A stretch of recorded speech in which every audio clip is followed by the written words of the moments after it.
Hello, everybody, and welcome back to Life's Canvas, Season 2.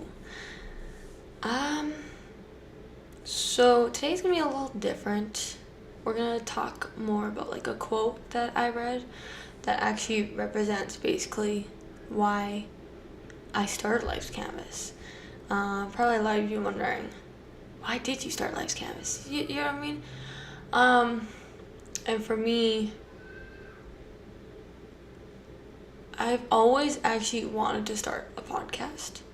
I just never had the equipment, nor had the money, nor had the confidence, honestly, to do one. And I think that was my biggest problem, was the confidence part that I didn't have. Being a mother of two, and then was married to a man who was physically and emotionally abusive, you kind of get in that corner of your life where like, I don't want to do this anymore. I want everything just to disappear and vanish, and I want to be left alone.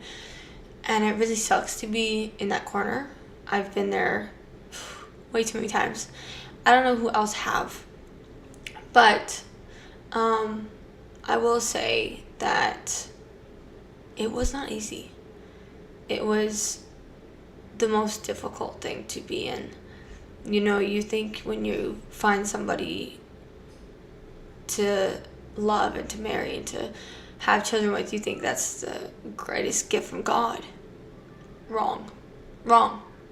Totally wrong. For me, my plan was to find somebody to love, to marry.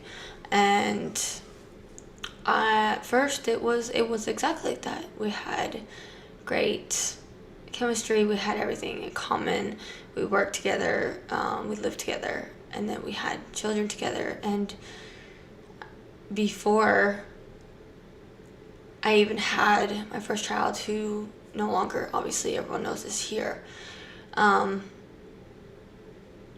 everything just started going downhill fast. Everything, you know, the drinking he started doing, and the vaping or the smoking, and it was one thing after the other, and money was just feeling like crazy so fast. And I remember, you know, talking to my mother and talking to my dad and saying and telling them everything was okay.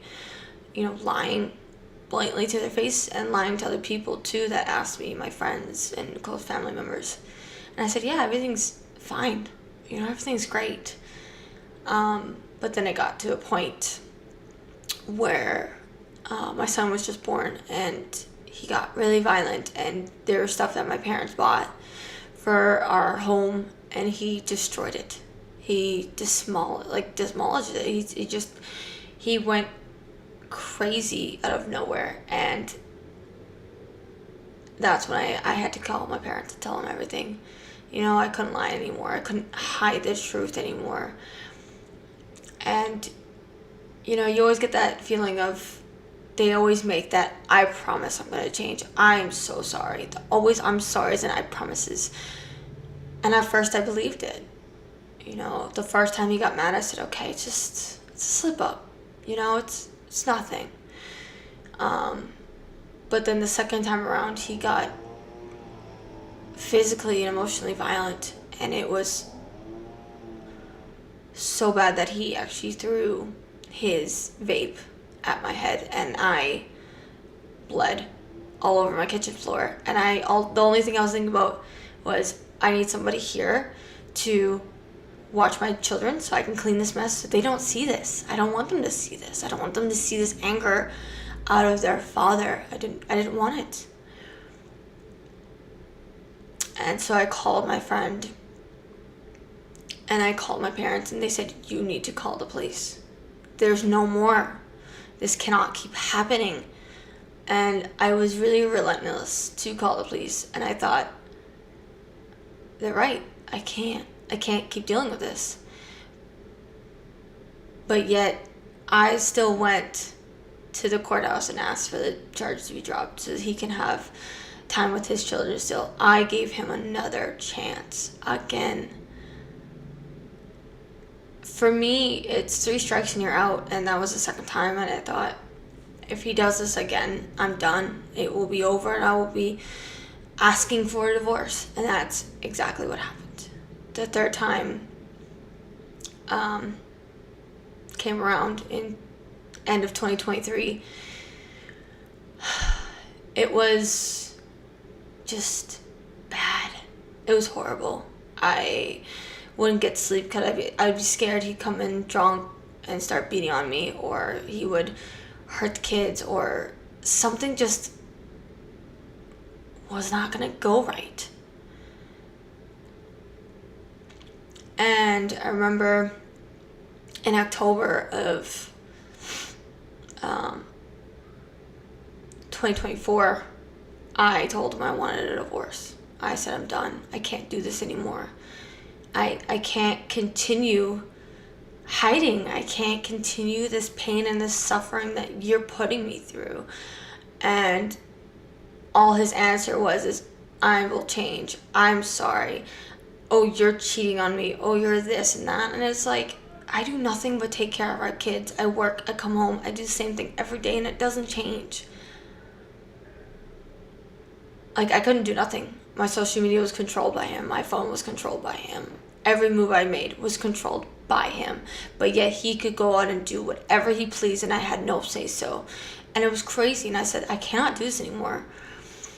And I remember working for a guy at the track in the wintertime, and they could tell I was not the same person they first met. This smiley, happy-go-lucky person. They knew something was wrong. And I came one night and I was just so distraught. I wasn't even focused on work. And he goes, what is going on? I told him, look, I said, I asked Jace for a divorce, and he's been drinking nonstop and throwing things and breaking things, and it's just, I'm terrified for my life, pretty much. And I remember in a week before my daughter's birthday, it was just, it was bad. He came in really, really drunk, intoxicated at 2 in the morning. And he tried to take our kids out of the house. And it was so bad that he threw me against the wall, and he threw me against the window, and I was so terrified. I called the cops 5, 6, 7 times. And it was insanity because they let him have our kids, and they punished me for scratching him. I said, what about the bruises and scars that I have? Where is the justice for that? There was none. I got punished. He got a slap on the wrist. And it seems like he keeps getting a slap on the wrist. That's all he keeps getting.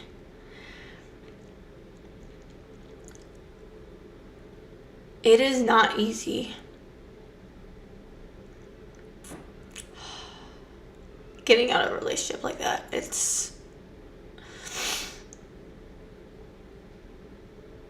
People tried to help me. People offered me places to stay, and I said, I can't. I'm not going to put your family through this. I said, I'm going to suck it up until I can get out on my own.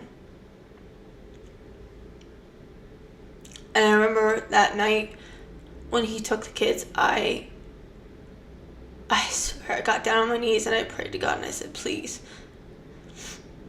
I said, wherever he took them, please don't let him harm them. Because I had no control.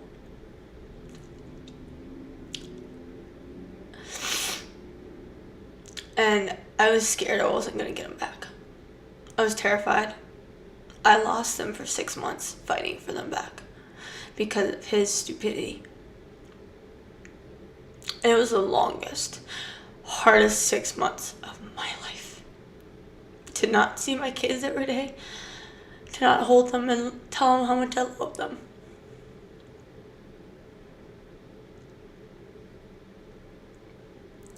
And the only person that was right next to me, that could be right next to me,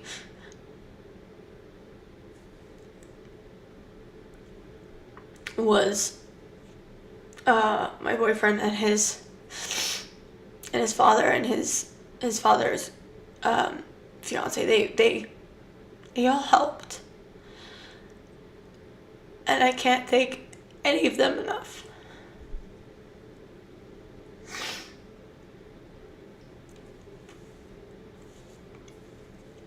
Now, for anyone who's listening out there that's been abused, whether you're a man, whether you're a woman, it doesn't matter. Don't be afraid to ask for help. Don't wait until the last minute where it gets all fallen apart and you have to rebuild everything again. Because that's what I had to do. I had to rebuild from the ground up everything.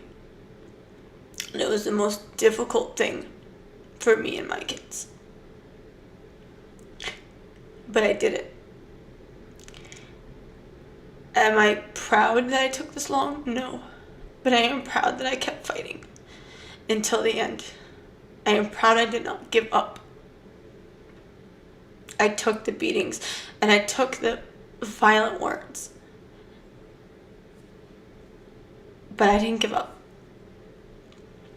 And I will keep fighting for my kids until the day I die.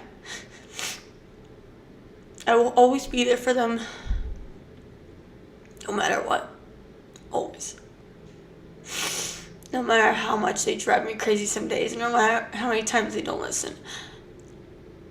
I will always be their number one parent because he is not around. He chose to do everything but be a father.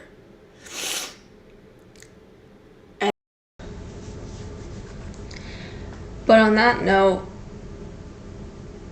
what I want to do is read this quote. Like I said, for anybody out there that's been physically or emotionally abused, we are still healing. We are still people that are healing. And a lot of people don't understand when we shut down and when we don't talk or fidget or stare into space, we are slowly having a panic attack or we are slowly having an anxiety attack. You just need to sit there and wait until we're out of it, because trying to wake us up for something like that can honestly be pretty terrifying. I've been there. There's times where I'm staring in space and my boyfriend Moses is trying to like snap me out of it, and I'm not out of it, and then he's just kind of got to sit there and wait because I'm still healing. I'm not fully healed. But I will read this quote, and if someone out there wants to comment or ask me a question, feel free to comment on here. I will answer every question somebody has. I have no problem with answering questions. So it goes, she's not crazy. She was abused. She's not stupid. She was manipulated. She doesn't have an attitude. She's protecting herself. She's not bitter. She's speaking the truth. She's not hanging onto the past. She's been traumatized. She's not acting weird. She's lived a nightmare. She's not weak. She was trusting. She's not giving up. She's healing. And that is us.